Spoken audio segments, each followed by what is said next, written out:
बेटा और देवकी के भी बेटा। इसको भी गुरुजी थोड़ा साफ साफ बताइए। राजन, तुम्हारे जैसा श्रोता मैंने नहीं देखा। 4 दिन से कथा सुन रहे हो, न पानी पिया है न भोजन किया है, बस सुनते ही जा रहे हो। भूख लगी होगी, प्यास लगी होगी, थोड़ा जलपान कर लो, फिर विस्तार से कथा हम सुनाएंगे।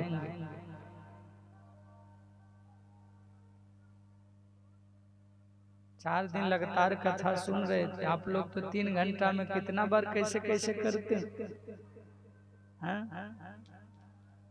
3 घंटा में हालत खराब।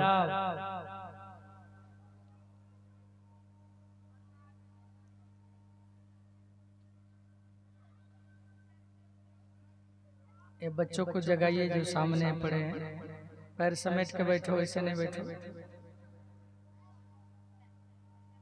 कथा है, कोई मजाक नहीं।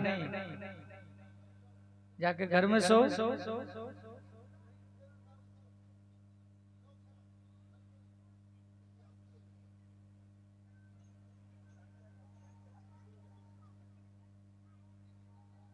ये वीडियो में सब 2-4 जगह जा रहा है, सब लोग देख रहे हैं, क्या बोलेंगे? कैसा जगह बाबा कथा कर रहे हैं?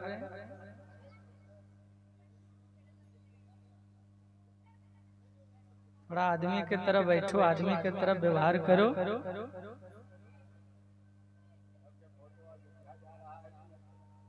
पूरे दुनिया में देख रहा है लोग कथा को। मुसारी में कथा हो रहा है, जहां खोलेगा मोबाइल देख रहा है।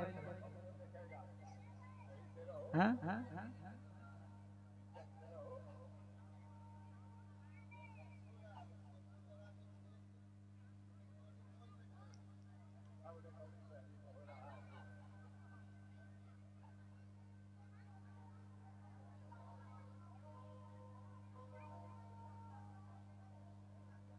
प्यास लगी होगी, थोड़ा जलपान कर लो परीक्षित, तब विस्तार से कथा सुनाऊंगा।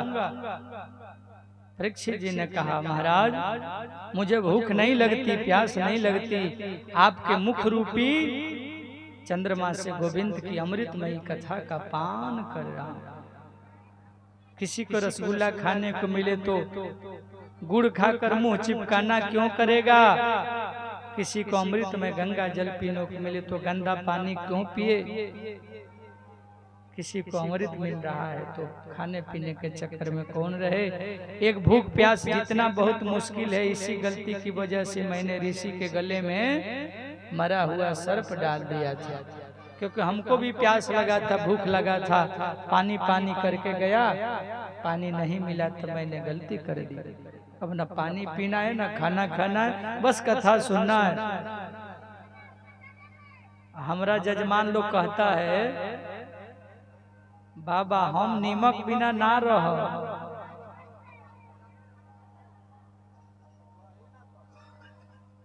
हम बोले एक समय भोजन करो और वाइन खाओ। शास्त्र में कहते हैं केवल घी पी के कथा सुनना चाहिए, या जल पी के, या फिर फलहार लेकर के, नहीं तो नमक तो नहीं ही खाना चाहिए। लेकिन यहाँ तो महाराज बरियाई से करना है। ज्यादा टाइट कर देंगे बाबा तो सब जजमान छोड़िए कि भाग जाएगा पीछे में। जो भी आरती दिखाने वाला है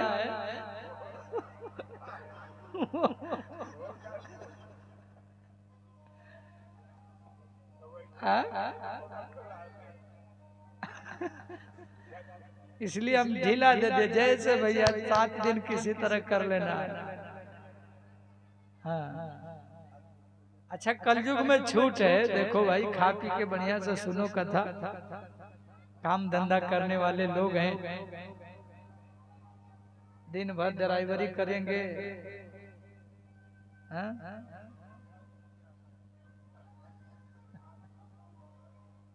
हाँ, हाँ।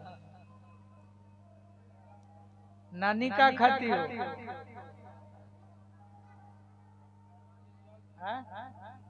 और अच्छा, तब ठीक। नमक भी नहीं ना। अच्छा चलो, एक श्रोता हमरा थोड़ा ठीक है। हाँ,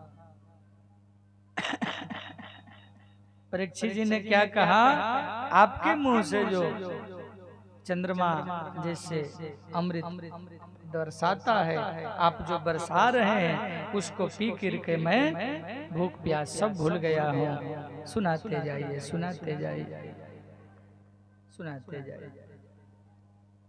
राजा परीक्षित ने जो कथा सुनी थी सज्जनों, मेरी आपकी तरह थोड़े ही सुनी थी जैसे आप लोग सुन रहे हैं। 3 घंटे सुन ली, मन किया तो बैठ गए, मन किया तो उठ गए, मन किया तो बबे के तरफ पैर कर दिए, मन किया तो सो गए। नहीं, वो लगातार 7 दिन कथा सुने थे। परीक्षित ने आसन भी नहीं बदला था, ना सुखदेव जी ने आसन बदला था। ऐसे दोनों का चरित्र, ऐसे सुखदेव जी जो परीक्षित से कहते हैं, राजन तुम्हारी नैष्ठिक बुद्धि देख करके मैं वासुदेव की कथा में, कृष्ण कथा में, इसमें मुझे आनंद है, इसलिए अब विस्तार से सुनाऊंगा। देखो भगवान कब अवतार लेते हैं, कैसे अवतार लेते हैं, थोड़ा बता रहा हूं। हे परीक्षित, ईश्वर आते हैं, जानते हो कब आते हैं? देखो,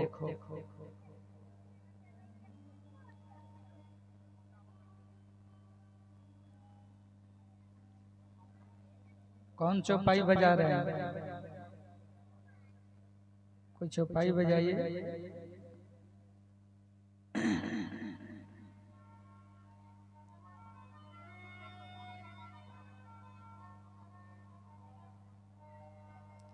जब जब होई धर्म के हानि, जब जब होई धर्म के हानि, जब जब होई धर्म के हानि, जब जब होई धर्म की हानि, बाढ़ई असुर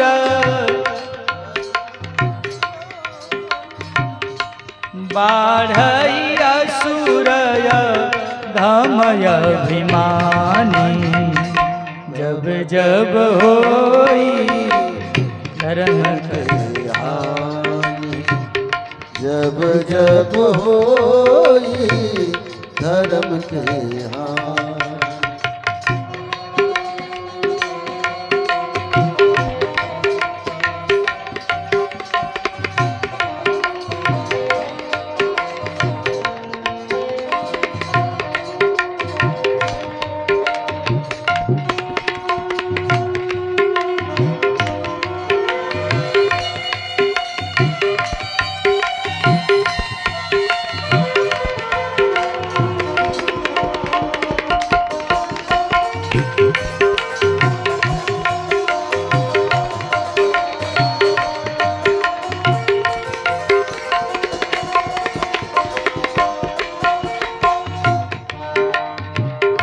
तब तब प्रभु धरि विविध शरीरा, तब तब प्रभु धरि विविध शरीरा, हरहि कृपा निधि सजन पीरा, हरहि कृपा निधि सजन पीरा। श्री राम जय राम, जय जय राम, श्री राम जय राम, जय जय राम, श्री राम जय राम, जय जय राम।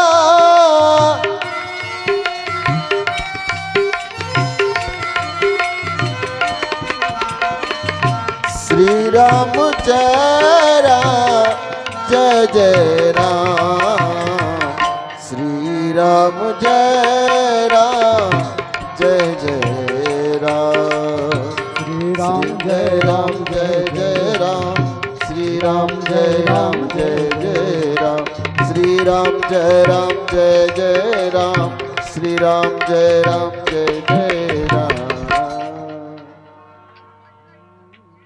ज्यादा पाप कर्म बढ़ता है तब तब वह परमात्मा अवतार लेता है, विविध शरीर धर के आ जाता है।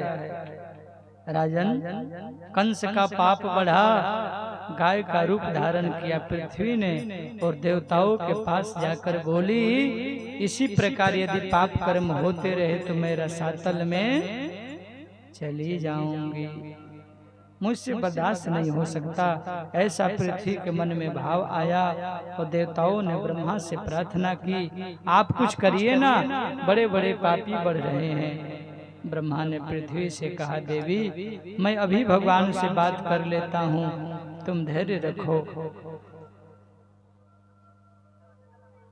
ब्रह्मा ने कहा कि प्रभु अब आ जाइए। वसुदेव गृहे साक्षात् भगवान पुरुषः पुरा जनिष्यते तत्प्रियार्थम संभवन्तु सुरस्त्रियः। ब्रह्मा ने कहा, मथुरा में वसुदेव नाम के राजा होंगे। वसुदेव जी की पत्नी देवकी के गर्भ से नारायण कृष्ण का प्राकट्य होगा। गोकुल में नंद जी की भार्या यशोदा हैं, प्रभु की लीला वहीं होगी, अवतार लेके आएंगे। हे माता पृथ्वी, आप सबके कष्ट की निवृत्ति होगी, मुझे ऐसा लगता है। लेकिन हम लोगों का भी कुछ कर्तव्य है, हम सब भी चल करके गोकुल में सभी देवी देवता गोप ग्वाल बन करके प्रकट, सभी गोप ग्वाल बन गए, सभी देवता जा करके। अब एक बार की बात है, मथुरा के बड़े राजा यशस्वी हैं जिनका नाम है उग्रसेन। ए भैया,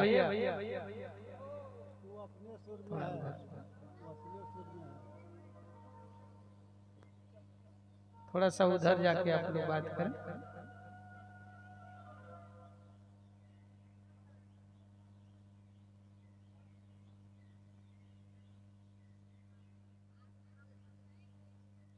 उग्रसेन का पत्नी का एक बार सहेलियों के साथ जंगल में घूमने गई, वहां दुर्मिल नाम का राक्षस का छाया पड़ गया, और जैसे ही छाया पड़ा वापस आई, सब बात पता चला। बोले कि यह जो बच्चा होगा बड़ा उत्पाती होगा।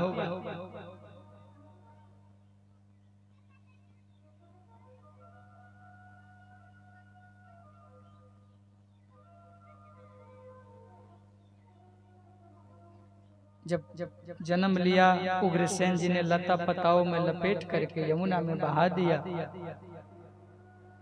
सूरसेन जी उस बच्चे को गोद लिए और घर लाए। अपनी पत्नी से बोले, अब तक केवल वसुदेव हमारा बेटा था, विधाता ने और दूसरा बेटा दे दिया। कंस वसुदेव जी के साथ सूरसेन जी के यहाँ पल रहा है। उग्रसेन जी के कंस के बाद 4 पुत्र और हुए। इधर कंस को नारद जी के द्वारा सूचना मिली कि मैं उग्रसेन का बेटा हूँ। रात्रि में उठ करके चला गया मथुरा और कैलाश पर्वत पर तपस्या भी करने लगा। भगवान शिव को प्रसन्न कर वरदान प्राप्त किया। शिव जी ने एक धनुष दिया और कहा कि नारायण भगवान के अलावा इस धनुष को कोई तोड़ नहीं सकता, और जो इस धनुष को तोड़ देगा वो तुमको छोड़ नहीं सकता। राक्षसों को कंस ने अपनी सेना में सम्मिलित कर लिया। धेनुकासुर, अरिष्टासुर, बेमासुर, शतकासुर, व्योमासुर सब उसके साथ हो गए। उग्रसेन ने कहा, कंस तुमने ब्राह्मणों के यज्ञ का विध्वंस किया, इन्हें प्रणाम कर इन्हें से क्षमा मांगो। कंस ने कहा, उग्रसेन जी आप मेरा बाप हो तो मेरे अनुसार चलो। नहीं, बेटा बाप के अनुसार कि बापे बेटा के अनुसार। बोले नहीं चलोगे तो चलो जेल में बंद हो जाओ। और अपना बाप को ही ले जा करके कंस ने जेल में डाल दिया, अपने राजा बन बैठा। अब धीरे धीरे पाप बढ़ रहा है, सबको अनाचार पापाचार में लगा दिया, साधुओं को पकड़ पकड़ के जेल में डाल दिया। घटना यह घटी है, कभी कभी अच्छा काम भी दिखावे के लिए करना जानता है कंस। अपनी चचेरी बहन देवकी का विवाह वसुदेव जी से तय किया, धूमधाम से बड़ा खर्चा करके विवाह संपन्न भया। खुशी में आनंद के साथ अपने से बहन को ससुराल पहुंचाने रथ पर बैठा के चला। अजय से ही जा रहा था, अचानक आकाशवाणी हुई। आकाशवाणी सुनी, अरे कंस की जिस बहन देवकी को विदा करने जा रहे हो तुम, इसी देवकी का अष्टम गर्भ तुम्हारा काल होगा। आकाशवाणी ने यह नहीं कही कि देवकी का बेटा तेरा काल होगा या बेटी तुम्हारा काल होगी, बस इसका 8वां गर्भ है, इसका काल होगा। अब तो कांप गया, हाथ में तलवार निकाल लिया और देवकी को मारने दौड़ा। लेकिन धन्य है वसुदेव जी, अपनी पत्नी का रक्षा कर ली। बोले एक कंस, आपको 8वां गर्भ से न भय है, इस स्त्री से नहीं ना? बोला नहीं, न रहेगा बांस न बजेगी। अरे आपकी बहन है, थोड़ा कृपा करो। लेकिन जो दुष्ट होते हैं ना, जब अपना स्वार्थ देखते हैं तो कोई रिश्ता नहीं देखते हैं, न सोचते हैं। वसुदेव जी ने कहा जितने भी इसके संतान होंगे सब आपको सौंप दिया जाएगा, आप इसको छोड़ दीजिए, छोड़ दीजिए। ले जाकर के कंस देवकी वसुदेव को जेल में डाल दिया है और उसी जेल में रहने लगे। वसुदेव ने कहा राजन, वास्तविक सत्य तो यह है कि हम जो जी नहीं रहे हैं, हम मर रहे हैं, इस मरने का नाम ही जीना है। बहुत तरह की बातें हुई, कारागार में बेड़िया पड़ गई, हाथ में हथकड़ियां लग गई और रहने लगे। धीरे धीरे समय बीतने लगा। पहला पुत्र हुआ जिसका नाम कीर्तिमान है। कंस ने उसको एक बार छोड़ दिया, फिर मार दिया। नारद जी आए, बोले 8वां पहला हो जाए, पहला 8वां कोई गिनती नहीं। 6 पुत्रों को कंस ने मार दिया। 7वां जो है शेषावतार मेरे लक्ष्मण जी हैं।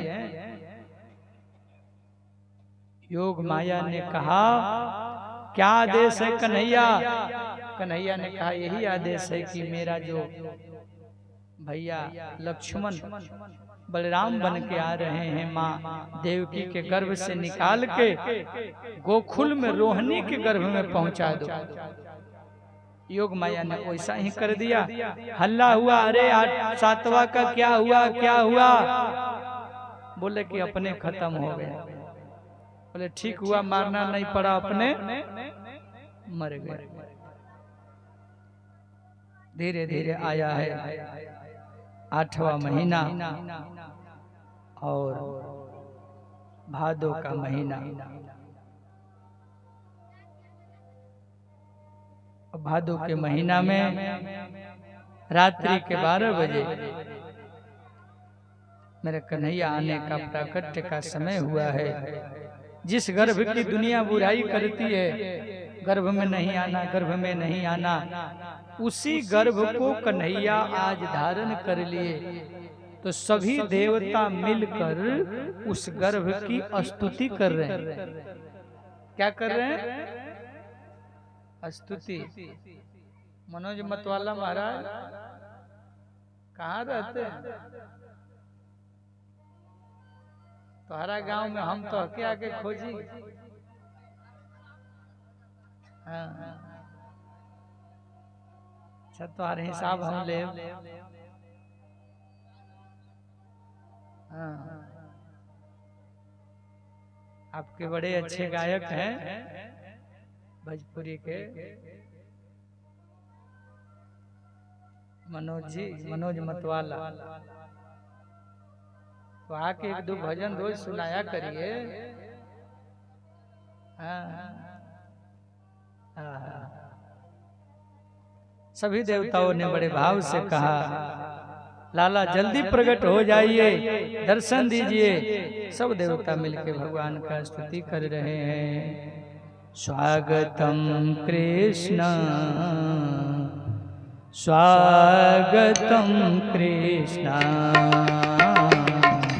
स्वागतम कृष्ण, सुस्वागतम कृष्ण, सुस्वागतम कृष्ण, सुस्वागतम कृष्ण, सुस्वागतम कृष्ण, सुस्वागतम कृष्ण, सुस्वागतम कृष्ण,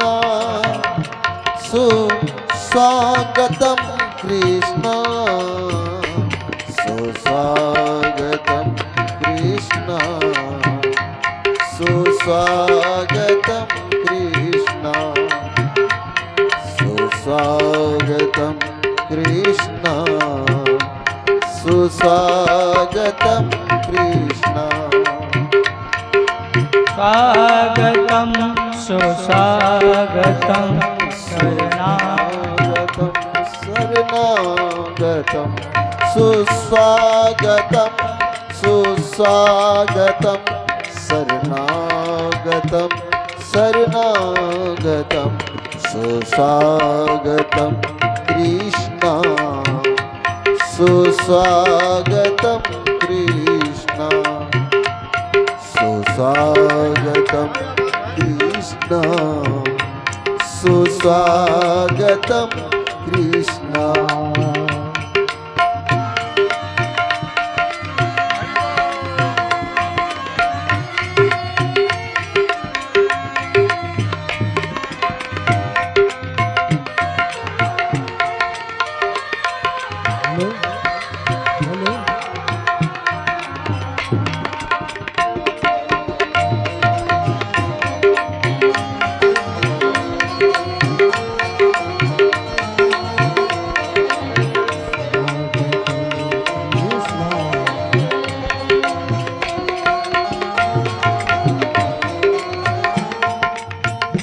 सत्यव्रतं सत्यपरं सत्यस्य योनि निहितं च सत्ये, सत्यस्य योनि निहितं च सत्ये। सत्यस्य सत्यभृत सत्यनेत्रं सत्यात्मकं तौ शरणं प्रपन्ना, सत्यात्मकं तव शरणं प्रपन्ना। स्वागतं कृष्ण,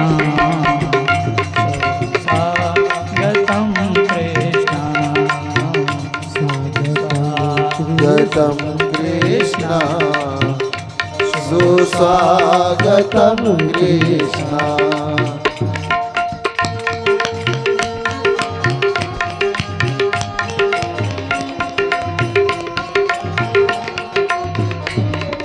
गोविंद बोलो हरि, गोपाल बोलो हरि, गोपाल बोलो हरि, गोविंद बोल।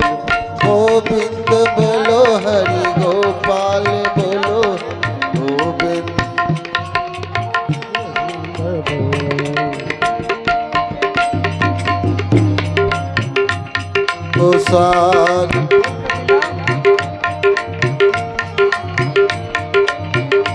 कृष्ण शरणागतं कृष्ण,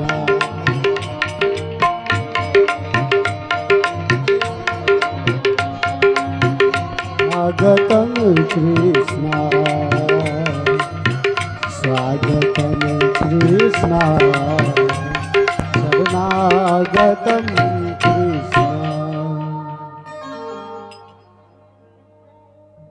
गर्भ स्तुति देवताओं ने किया।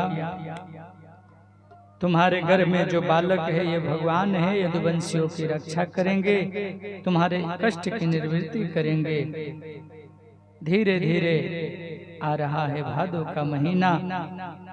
नारद ने सोचा मेरे भगवान तो आने वाले हैं, पर कंस को ऐसा डरा कर जाऊं कि उसका जीना ही दुर्लभ हो जाए। धीरे धीरे पहुंचे कंस के पास।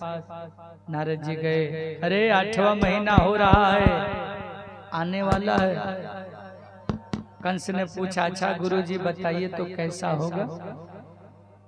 नारद जी ने कहा, कंस काला काला होगा, मुरली वाला होगा, देखने में छोटा पर पेट में दाढ़ी वाला होगा। काला काला होगा। अब तो खाना भाई खाने जब बैठता था कंस ना, खाने में दाल खाते समय जब दाल में जीरा देख लेता था, कोई भी काला देखे डर जाता था।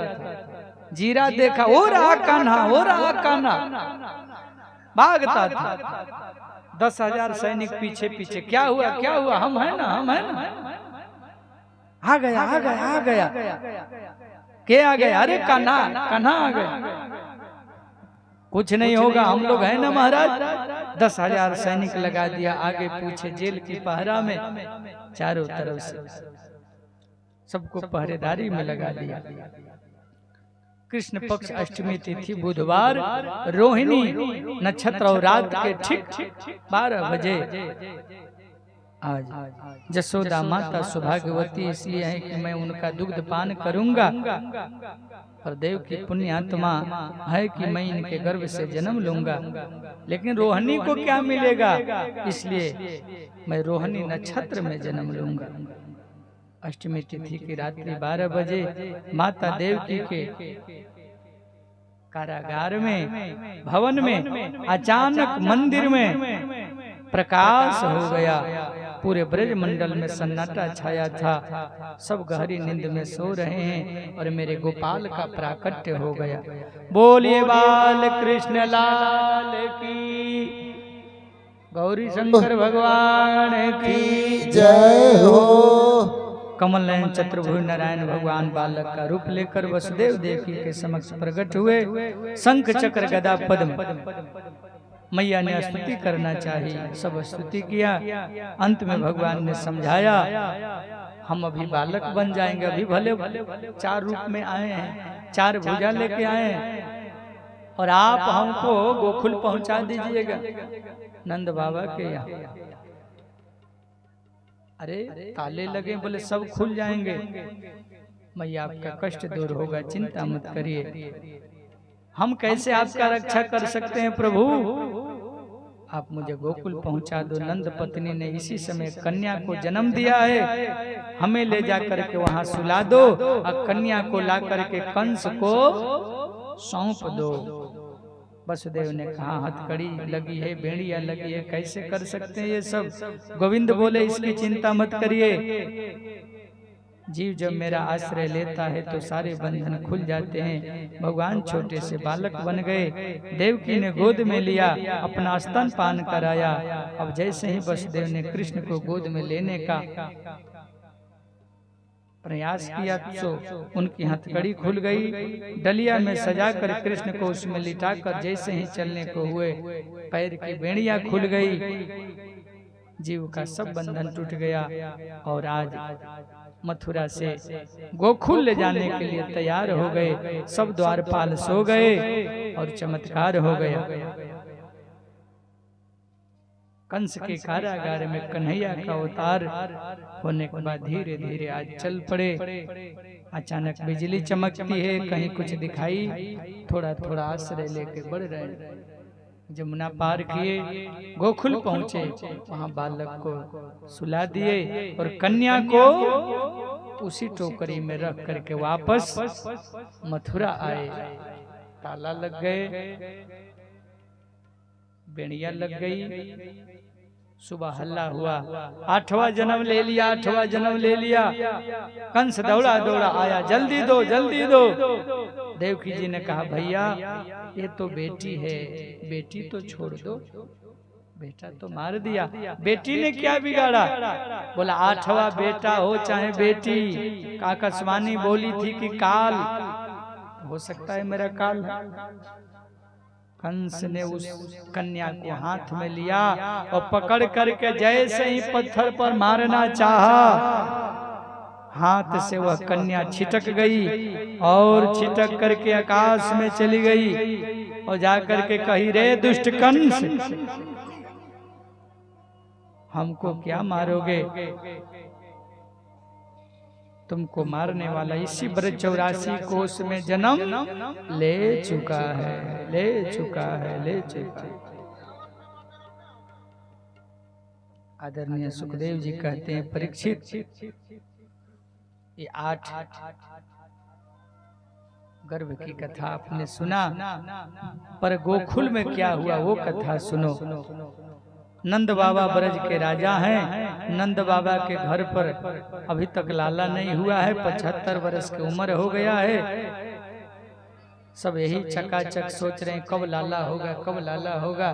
संत ब्राह्मणों को दान किए, भोजन कराए, सत्संग कराए। आहा, अब रात्रि में वसुदेव जी जब अदला बदली करके चले गए, किसी को कुछ पता नहीं चला है। यशोदा जी के बगल में एक लाला झूल रहा है, सो रहा। अब जंद जी के 2 बहन हैं, नंदा और सुनंदा। नंदा सुनंदा दोनों ने 6 महीना से आकर के डेरा जमाई है और डेरा जमा करके यही सोच रही है क्या करना चाहिए, क्या करना चाहिए, कब होगा, कब होगा। अभी तो भयो नाही, अभी तो भयो ना, वहीं तो भयो ना। मोबाइल महाराज की जय जय। हे भगवान, कहीं लाली न हो जाए।